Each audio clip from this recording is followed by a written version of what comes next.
E aí meu povo, e aí minha pova, e aí minha gente, como vocês estão? O meu nome é Matheus Bancuri, sejam bem-vindos a mais um vídeo desse canal. E hoje eu vou falar especificamente sobre como foram as minhas primeiras impressões na minha chegada em São Tomé. E já vou adiantar que teve confusão logo no início da minha chegada, então fica até o final do vídeo para saber como foi.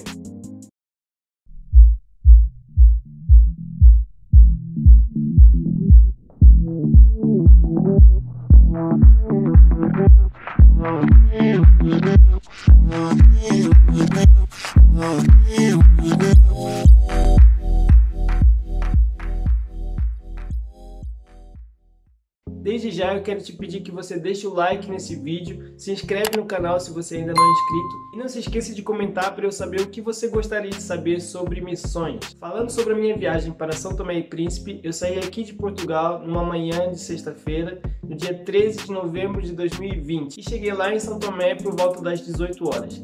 E às 18 horas lá em São Tomé já é noite, já é escuro. E eu me lembro que um dos pensamentos que eu tinha no avião, quando eu estava chegando já em São Tomé, é: meu Deus, eu nunca viajei para uma ilha. Como é que deve ser no aeroporto? Como é que deve ser o avião aterrar numa ilha? Será que o avião vai ter espaço para aterrar naquele lugar? Será que o avião não vai cair na água? Então, gente, eu sempre fui muito pessimista em algumas coisas e muito medroso. Então, eu realmente estava com medo e não sabia como que ia ser. Óbvio, assim, que pensamento meio bobo, né? Porque é óbvio que o avião ia ter espaço para aterrar, né? Mas, sei lá, pensamentos que passavam na minha mente nesse momento. E eu amo viajar de avião, mas se tem uma coisa que me dá um desespero na hora da viagem é quando eu sei que o avião vai aterrar. Eu fico pensando em mil e uma coisas. Será que não tá muito vento? Será que o avião não vai abanar muito? Eu fico desesperado na hora da aterragem do avião. E pior, São Tomé e Príncipe, de modo geral, é muito escuro, não tem muita iluminação, não tem muitos postes de luz. Então,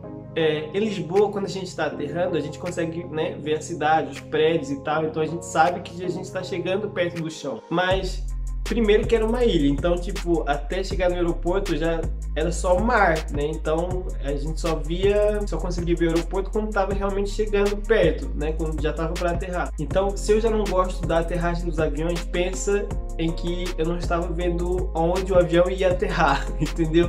Então foi bem desesperador essa aterragem. Aí beleza, o avião aterrou, tudo tranquilo, foi bem tranquila a aterragem, como sempre é, na verdade, pelo menos nas viagens que eu fiz, foi sempre bem tranquilo. Aí quando eu saio pela porta do avião e sinto aquele clima úmido, gente, porque para quem não sabe, São Tomé é uma ilha tropical, então o clima é bastante úmido e bem quente e é totalmente diferente do clima aqui em Portugal, né, que é mais seco. Então quando eu passei pela porta do avião e senti aquele bafo, aquele calor, aquela umidade toda, eu me senti como se eu estivesse em outro planeta. Parecia que eu estava pisando em outro planeta, em Marte, sei lá. E detalhe, eu tinha acabado de sair de Portugal, onde estava bastante frio, então eu estava com uma blusa de manga comprida, estava com um blazer, ainda estava com outro casaco, porque realmente faz muito frio nessa altura do ano. Então eu saí do avião, senti aquele clima totalmente diferente.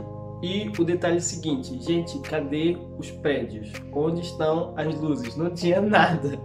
Porque eu pensei, gente, é um aeroporto, deve ficar, né, no centro, na cidade, deve ter prédios, alguma coisa. Gente, não tinha nada. Era só a estrada assim, a pista, né, do aeroporto e um monte de mato ao redor e um prédio pequenininho que era o aeroporto em si, né, o edifício do aeroporto. E os aeroportos que eu conheço é o de Lisboa, Madrid, Paris. Então sim, aeroportos super grandes, né? Óbvio que eu não achei que seria na mesma dimensão, né, mas achei que seria um edifício grande. E pensei, ok, está na hora de entrar para dentro do aeroporto para poder pegar as minhas malas. Só que não, a gente tinha que ficar esperando ali fora. Eles iam pegar as malas do avião naqueles carrinhos próprios, né?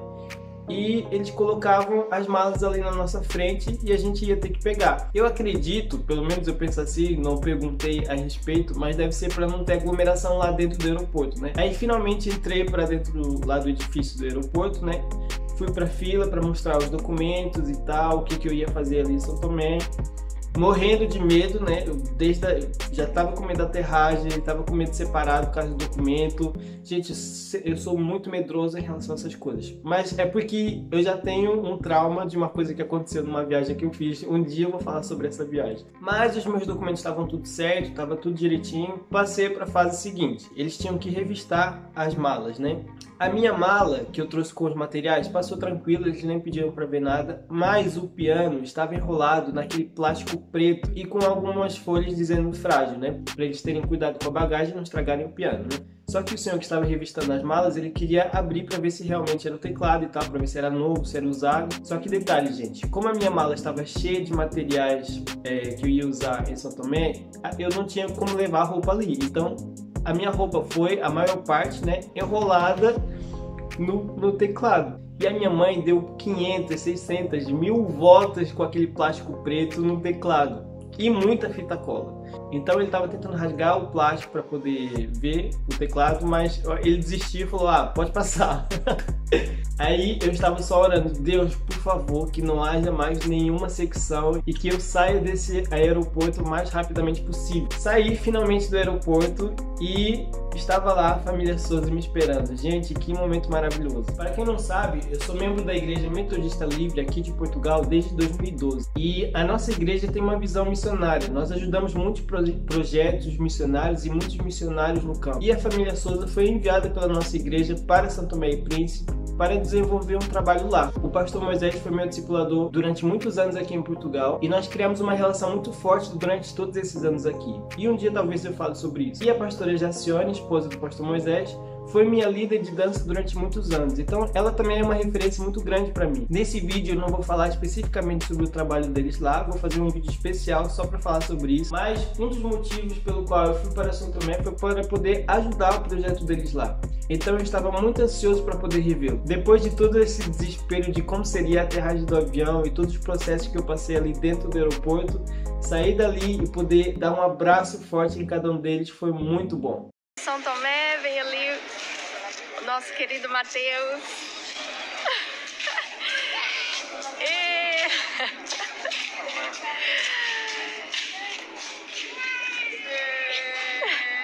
Bem-vindo a São Tomé e Príncipe!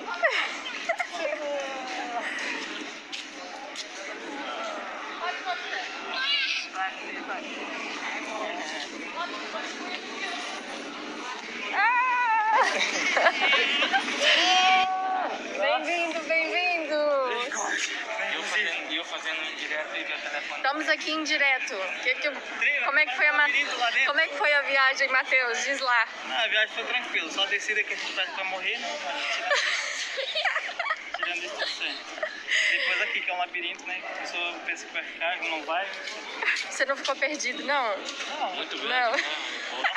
Não, era pra passar isso aqui. Estávamos a caminho da casa deles. Durante os primeiros 3 meses da viagem eu estive morando com eles. Todo o percurso, desde a saída do aeroporto até a chegada da casa deles, é bananeira para todo lado. Então eles perguntaram, e aí, Matheus, já tinha visto tanta bananeira na tua vida? Eu falei, gente, isso aqui é bananeira então? Parecia que eu estava explorando um novo mundo. Eu me senti realmente um explorador nesses primeiros dias. Cheguei em casa deles e eles foram me mostrar o quarto onde eu ia ficar. Gente, eu tive que dividir o quarto com a minha irmã mais velha durante muitos anos. E eu sempre reclamava, né? Irmã mais nova é assim mesmo.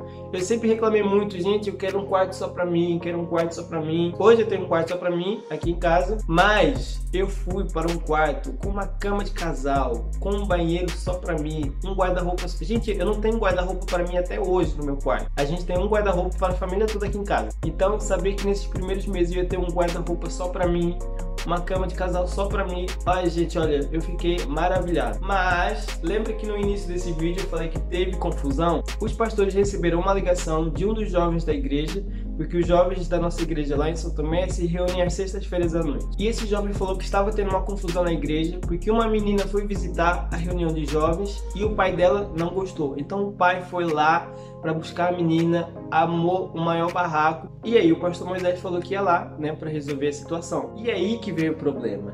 ele me chamou. Agora vocês pensam, vocês já entenderam que eu sou medroso. Vocês acham que eu fiquei tranquilo? Eu não fiquei tranquilo. Aí eu falei que não? Claro que não. Eu falei que sim, vamos lá. Agora é hora. Eu não falei que eu queria ser missionário, que se fosse possível eu dava minha vida para fazer missões.